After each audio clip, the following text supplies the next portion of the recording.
Hello, fellow bulls. This is Shadow of the Moon, and today I'm actually going to be doing another episode on my two-card combo video. So, as you can see, first off, this is not going to be two cards. Obviously, this is four cards. That because reason the being is because Archfiend Infernity decks are amazing and are incredibly fast, and are very consistent, but they're very complicated, which is why this deck is not meant for a beginner. You kind of actually have to be somewhat been playing the game for a while, or be actually somewhat skilled in order for you to be able to play with an Infernity deck. That reason being is because, for one thing, a lot of the ratios are very important in this deck. You have to know exactly what to have in, how many copies of, and most of all, exactly how you're going to play with the Infernity deck. And I'm actually going to show you the Infernity deck's full potential at full power. So I'm really excited about doing this because this took me quite a while to actually kind of do, because there was so many steps to go through, and I wanted to make sure that it was right and wanted to make sure that there were no mistakes to it. So just sit back, enjoy, and we are going to be here a while. So as you can see, first off, we have Infernity Wildcat, we have Tour Guide, Mirage, and World Legacy Suppression.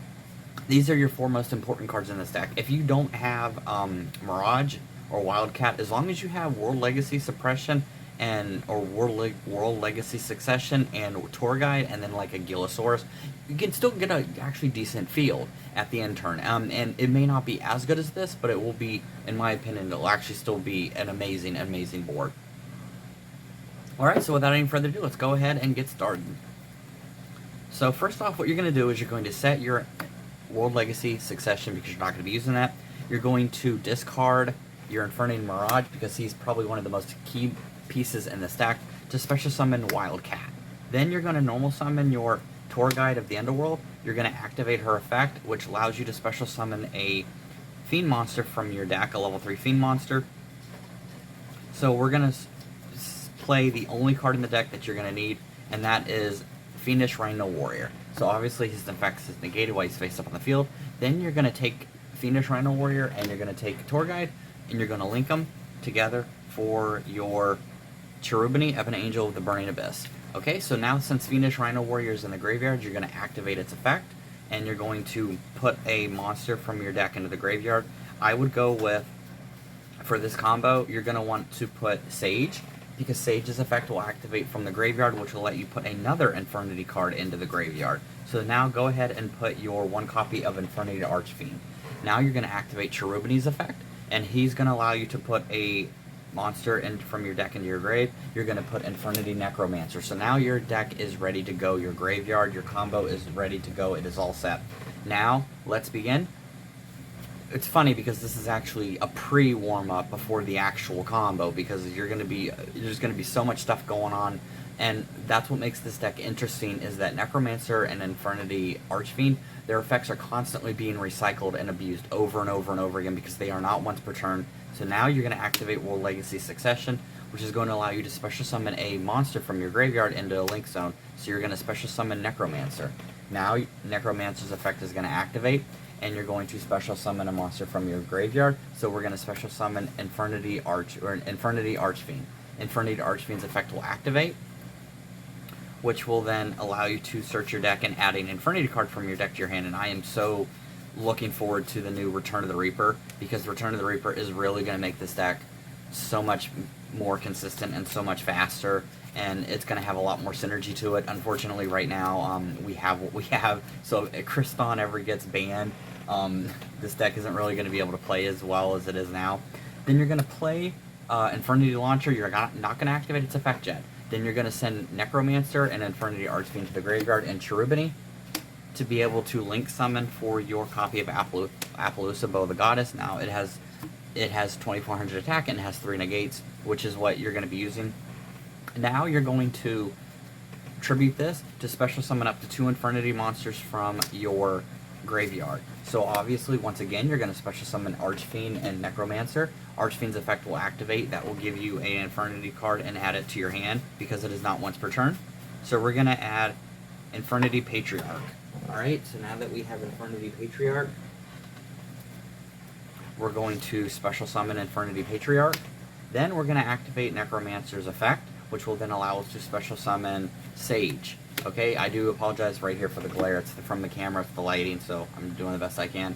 Now you're going to use Sage and Patriarch, and you're going to link them together for your copy of Cryston Fiber. Activate Cryston Fiber's effect. That will give you a tuner monster, and you're going to use your 1 copy of Infernity Avenger. So Infernity Avenger, now you have your 3 copies. You can bring out Necromancer, Infernity Avenger, and Archfiend will all be used as a synchro summon for your first 100 Eyes Dragon. Okay, now 100 Eyes Dragon's effect, you can activate it by banishing your Infernity Archfiend. His name and effect will become Infernity Mirage. His name and effect will become Infernity Mirage. So now you contribute him to special summon 2 Infernity monsters back from your graveyard. So we're going to special summon, by tribute him, we're going to special summon Archfiend and Necromancer again.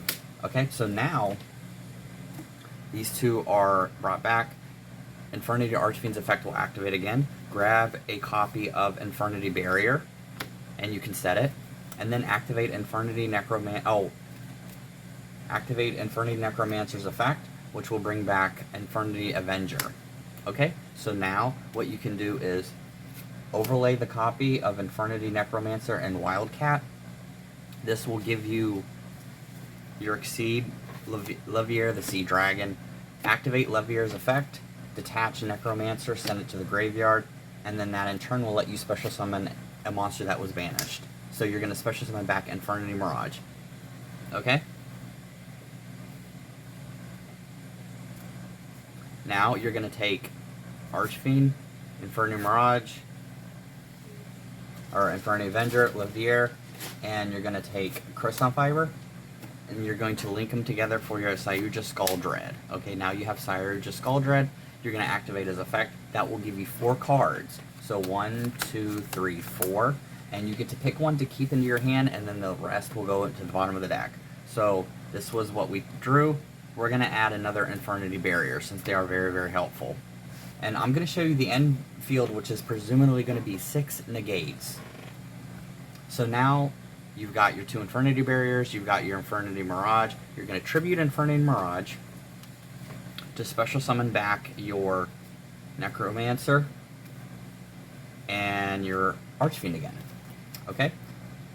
Make sure you special summon this back in attack mode. Okay, so now now with Necromancer, you're going to allow you to special summon another Infernity card back from the graveyard. You're going to special summon Infernity Wildcat. And then obviously when Infernity Archfiend gets special summoned, that allows you to add another card from your deck to your hand. Infernity card. So we're going to add Infernity Suppression. So we've got 2 barriers and an Infernity Suppression. So now you're going to activate this, banish a Infernity monster. So we're going to banish Sage. You're going to make its level 4. And then you're going to take these 2 to the grave. You're going to send these 2. And then that in turn is going to give you, if you had Borreload Savage Dragon, you could play Borreload Savage Dragon, but we're going to be playing Draco Berserker for this test hand of the Tenyai. Alright, so now your turn is over. You have Appaloosa with 3 negates. You have Draco Berserker of the Tenyai with the monster effect negate. And then since you have an Infernity monster on the field, you have 2 barriers and a suppression, which will negate another effect and negate 2 spell and trap or effects. So presumably you have 3, 4, 5, 6, 7 negates on the field.